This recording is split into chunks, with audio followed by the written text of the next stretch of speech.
दिल्ली में अफगानिस्तान के विदेश मंत्री आमिर खान मुत्ताकी की प्रेस कॉन्फ्रेंस में महिला पत्रकारों को भी बुलाया गया और पहली लाइन में जगह दी गई।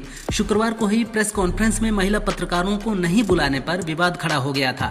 इस पर मुत्ताकी ने कहा, ये तकनीकी कारणों से हुआ था। पिछली बार पत्रकारों की छोटी लिस्ट तैयार की गई थी क्योंकि समय कम था। इसके अलावा कोई और कारण नहीं था।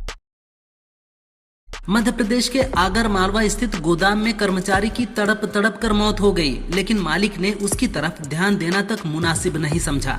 घटना के सीसीटीवी फुटेज में दिखाई दे रहा है कि गोदाम के कर्मचारी अपने साथी को कुर्सी सहित उठाकर मालिक के पास लाते हैं।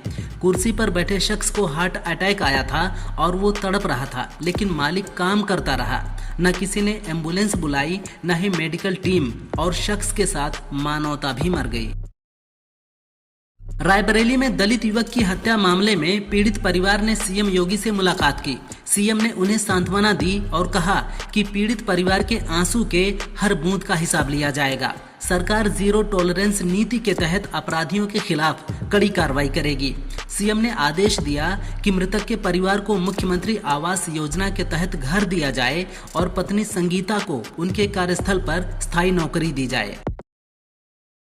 केंद्रीय मंत्री सुरेश गोपी ने अपने पद से इस्तीफा देने की इच्छा जाहिर की है। उन्होंने पार्टी कार्यकर्ताओं को संबोधित करते हुए कहा, मैं अपना फिल्मी करियर छोड़कर कभी मंत्री नहीं बनना चाहता था।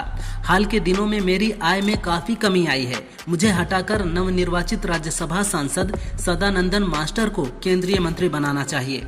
मेरा मानना है कि यह केरल के राजनीतिक इतिहास में एक नया अध्याय बनेगा। सपा के राष्ट्रीय महासचिव शिवपाल यादव ने कहा कि पहले चुनावों में बूथ कैप्चरिंग के प्रयास होते थे, लेकिन अब बीजेपी और उसके सहयोगी दल पूरा बिहार चुनाव ही कैप्चर करने की फिराक में है। बिहार की जनता उनके नापाक मंसूबों को सफल नहीं होने देगी। महागठबंधन की पूर्ण बहुमत के साथ सरकार बनाएगी। बिहार चुनाव में बीजेपी और उसके सहयोगी दलों का सफाया निश्चित है। CJI-BR गवई ने कहा, बाबा साहेब अम्बेडकर का संविधान ही वह आधारशिला है जिस पर आज हमारा राष्ट्र कार्य कर रहा है। बाबा साहेब के संविधान के कारण ही हम भारत को विकास के पथ पर अग्रसर होते हुए देख रहे हैं। हम अपने राष्ट्र को एकजुट देखते हैं, चाहे युद्ध का समय हो या शांति का। यहाँ तक कि आंतरिक आपातकाल के दौरान भी हमारा देश अखंड रहा है। हमारा संविधान ही पड़ोसी देशों की तुलना में हमें मजबूत करता है। दुर्गापुर गैंगरेप केस में सीएम ममता बनर्जी के बयान पर बीजेपी प्रवक्ता शहजाद पूनावाला ने कहा, बंगाल में माँ माटी मानुष सुरक्षित नहीं है।